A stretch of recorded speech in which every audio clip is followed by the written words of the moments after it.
नमस्कार, welcome to career 247। मैं हूं प्रशांत धवन। 15 अगस्त की आप सबको शुभकामनाएं। बहुत ही इंटरेस्टिंग दिन है आज। आपको पता होगा भारत में तो ऑफ कोर्स हम सेलिब्रेट कर ही रहे हैं, but at the same time Alaska में क्या होगा वो भी बहुत मैटर करता है ना। पीएम मोदी ने आज के स्पीच में क्या क्या इंपॉर्टेंट अनाउंसमेंट्स करी हैं, उस पर मैं आपके लिए इंपॉर्टेंट वीडियोस लाता रहूंगा।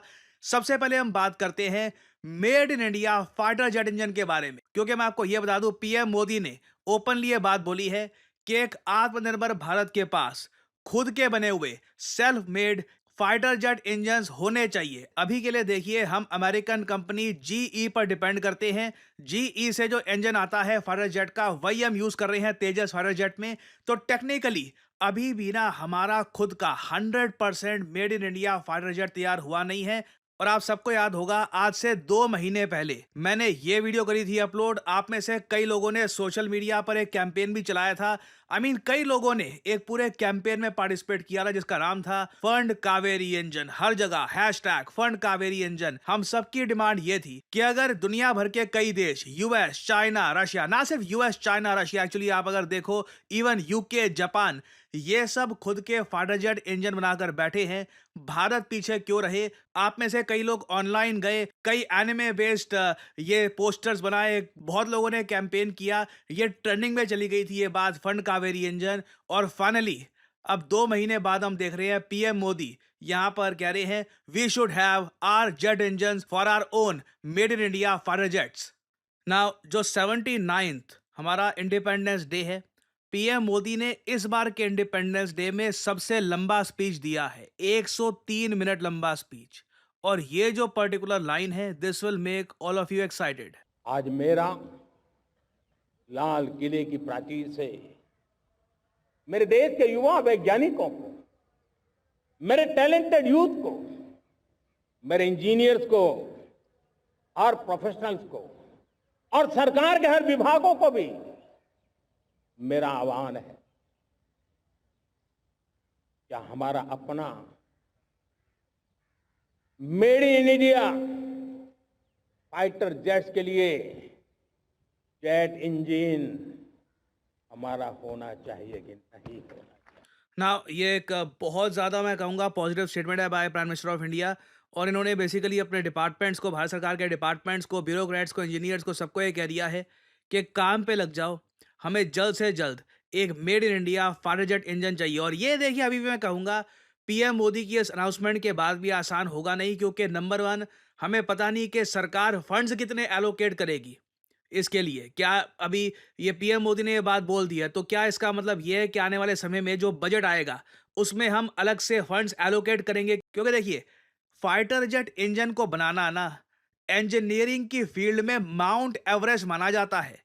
जैसे माउंटेनियर्स होते हैं दुनिया भर में, जो पहाड़ जो चढ़ना पसंद करते हैं लोग, उनके लिए सबसे बड़ा टारगेट क्या होता है? एक दिन माउंट एवरेस्ट चढ़ना है, सबसे ऊंची चोटी चढ़ के आएंगे, पूरी दुनिया में नाम होता है। सिमिलरली इंजीनियरिंग की फील्ड में ना आप बहुत सी चीजें बना सकते हो। आपने डैम बना लिए, आपने इंजीनियरिंग से आपने एक बार को रॉकेट्स बना लिए, बट एक फाइटर जेट इंजन बताया जाता है सबसे ज्यादा मुश्किल काम होता है इंजीनियरिंग की फील्ड में, the mount Everest of engineering. और जब तक ये माउंट एवरेस्ट हम लोग खुद एज ए कंट्री चढ़ते नहीं हैं, the ultimate peak of engineering, तब तक देखिए हम लोग यूएसए पर डिपेंडेंट रहेंगे। और डर रहेगा कि कल को अगर ट्रम्प ने बोल दिया कि देखिए इंजन जो फाइटर जेट के होते हैं वो भी हम इंडिया को अब एक्सपोर्ट करना बंद कर देंगे, ट्रम्प कल को ये ऑर्डर पास कर दे, कौन इनको रोकेगा? ऑलरेडी भारत पर 50% टैरिफ लग गए, उससे भी ज्यादा लगाने की बात चल रही है। दुनिया में सबसे ज्यादा किसी देश पर अगर यूएसए ने टैरिफ लगा रखे होंगे तो वो हमारा प्यारा भारत होगा। तो ऐसे टाइम में how can we be ensured कि जो ये फाइटर जेट इंजन है F404 for Tejas fighter jets, ये लगातार आते रहेंगे? क्योंकि अगर हम यूएसए की हिस्ट्री देखें तो यूएस काफी बार ये कर चुका है, एक कंट्री के साथ डील भी कर ली, फाइनेंशियल डील भी कर ली कि हम आपको जो ये फाइटर जेट्स के इंजन है देंगे। डील करके काफी बार यूएसए ने यू टर्न लिया है। फॉर एग्जांपल 1980s 90s में चाइना के लिए जो जेट इंजन थे ये यूएसए ने देने बंद कर दिए। यूएसए का मेन कंसर्न ये था कि चाइना जो ये जेट इंजन्स ले रहा है, ये ना सिर्फ कमर्शियल यूज के लिए है, ये मिलिट्री यूज के लिए भी हो सकते हैं, और वेल काफी हद तक हो भी ही रहा था। बट यूएसए जब तक समझ पाता कि क्या हो रहा है, चाइना ने रिवर्स इंजीनियरिंग करके बहुत सारे जो ये जेट्स हैं ये कॉपी कर लिए, और आज के समय जैसे आप लोग जानते हैं, चाइना पूर्ण रूप से सेल्फ सफिशिएंट है, खुद के फाइटर जेट खुद बनाते हैं, they don't depend on anyone. Similarly आप अगर ईरान को देखो, ईरान भी एक टाइम पर फाइटर जेट्स के इंजन परचेज करता था, यूएसए ने बैन लगा दिया। पाकिस्तान पर भी यूएस ये बैन लगा चुका है। जब पाकिस्तान ने न्यूक्लियर वेपन्स टेस्ट किया था, उसके बाद F-16 फाइटर जेट और इसके स्पेयर पार्ट्स और इवन कुछ इंजन जिसकी पेमेंट पाकिस्तान ने कर दी थी यूएसए को, तब भी यूएसए ने इंजन्स भेजने से मना कर दिया जब तक वॉर ऑन टेरर स्टार्ट नहीं हुई। जब वो 9/11 का हमला हुआ, यूएसए ने अपनी पॉलिसी चेंज कर दी और फिर अचानक से फिर से इंजन्स पाकिस्तान को इन्होंने भेजना स्टार्ट कर दिया। रशिया के साथ भी सेम किया था 2014 में, जब रशिया ने क्राइमिया कब्जा लिया, और इंडिया के साथ भी यूएस ये कर चुका है। जब हमने पोखरान 2 न्यूक्लियर टेस्ट किया, उसके बाद भारत पर एरोस्पेस टेक और डुअल यूज इंजन पार्ट्स के इशू पर सैंक्शंस लग चुके थे, मतलब कि भारत यूएसए से इंजन्स परचेज नहीं कर पा रहा था, और ये सैंक्शंस भारत पर 3 साल तक लगे रहे। और याद रखिएगा, इन्हीं सैंक्शंस के अंडर यूएसए ने यह भी प्रेशर डाला रशिया पर कि इनको क्रायोजेनिक इंजन भी आपको नहीं देना जो रॉकेट्स में यूज होता है ना। क्रायोजेनिक इंजन की टेक्नोलॉजी तो इवेंचुअली भारत ने खुद डेवलप कर ली, मगर फाइटर जेट के मामले में अभी भी हम पीछे रह गए। मगर ये लंबे समय तक नहीं होगा। भारत में ही मैं देख रहा हूँ कई कंपनियां हैं, प्राइवेट सेक्टर में भी, इवन हमारी जो गवर्नमेंट कंपनीज हैं वो तो काम कर ही रही हैं इस पर। रिसेंटली मैं ये देख रहा था कि गोदरेज एंटरप्राइजेस के जो वाइस प्रेसिडेंट हैं और जो बिजनेस हेड हैं एरोस्पेस बिजनेस के, इन्होंने ओपनली ये बात कही है कि बिल्कुल भारत में हम लोग 5th जनरेशन फाइटर जेट का इंजन मैन्युफैक्चर कर सकते हैं। इन्होंने ये बताया है कि गोदरेज एंटरप्राइजेस इससे पहले डीआरडीओ के साथ मिलकर कावेरी इंजन पे काम कर चुका है।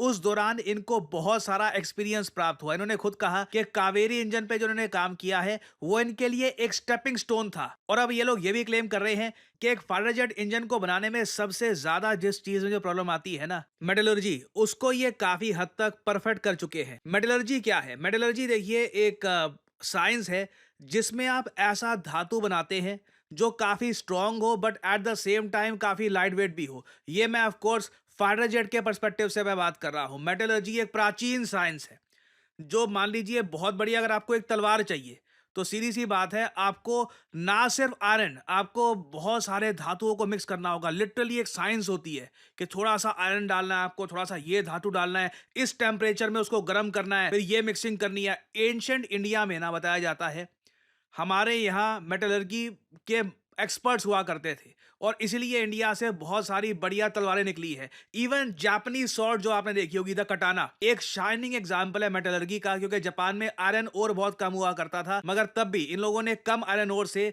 ऐसी तलवारें बनाई हैं जो कई सदियों तक जिन्होंने सर्वाइव किया है। तो मेटलर्जी आज के समय हम जब बात करते हैं फाइटर जेट इंजन में, तो वहां पे आपको ऐसा धातु चाहिए, ऐसा मेटल चाहिए जो बहुत ज्यादा हाई तापमान भी झेल पाए but at the same time light weight भी रहे, काफी हद तक बेंड भी हो पाए।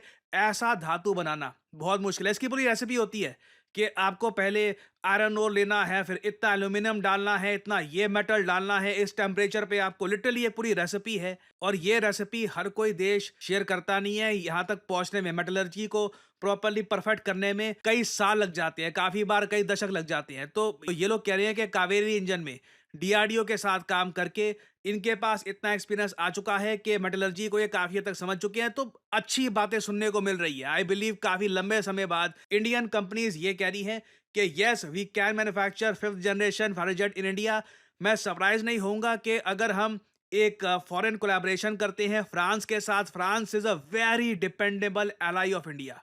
फ्रांस के पास देखिए सबसे बड़ा एडवांटेज ये है कि रशिया की तरह कभी ये डर नहीं है कि अचानक से इन पर प्रेशर आ जाएगा, ये वॉर कर देंगे, सैंक्शन लग जाएंगे।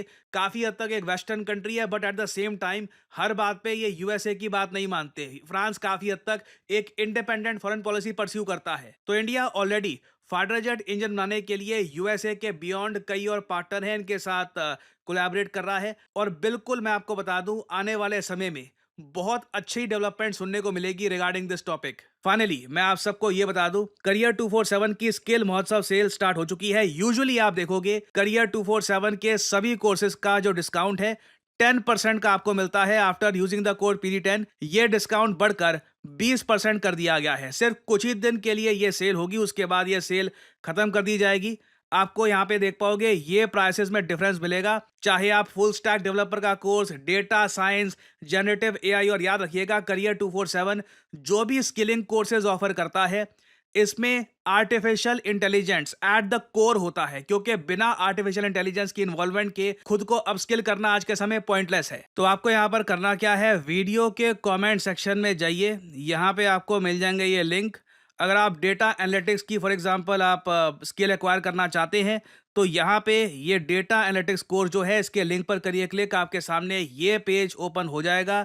यहाँ पे अपना नाम, ईमेल नंबर, फ़ोन नंबर और जो डिस्काउंट कोड है ऑब्वियसली PD10 डालिए और अप्लाई कर दीजिए। करियर 247 की तरफ से आपको कॉल आएगा, आप वहाँ पर पूछ सकते हैं कि करियर 247 का जो सर्टिफिकेशन है data analytics with generative AI ये आपकी कैसी हेल्प करेगा, आपको क्या-क्या स्किल्स मिलेगी। क्योंकि आज के समय मैं साफ-साफ बता दूँ, अगर ये सोच रहे हो कि ग्रेजुएशन करके जॉब मिल जाएगी तो नहीं हो रहा है ऐसे। ग्रेजुएशन के साथ-साथ आपसे स्किल्स भी माँगी जाएँगी। रेज़्यूमे आपका जितना इम्प्रेसिव होगा उतना आपको ईज़िली अच्छी जॉब मिल सकती है, आपकी सैलरी बढ़ सकती है। You can improve your career overall, keep upskilling yourself. So अगर आप इंटरेस्टेड हैं इनमें से किसी भी कोर्सेज़ में, data science, data analytics, anything, go for it, apply, बात करिए कंसल्टेंट से and start building your career. So इसी नोट के साथ ये है वीडियो का अंत। Thank you for listening and as I always say, may the gods watch over you.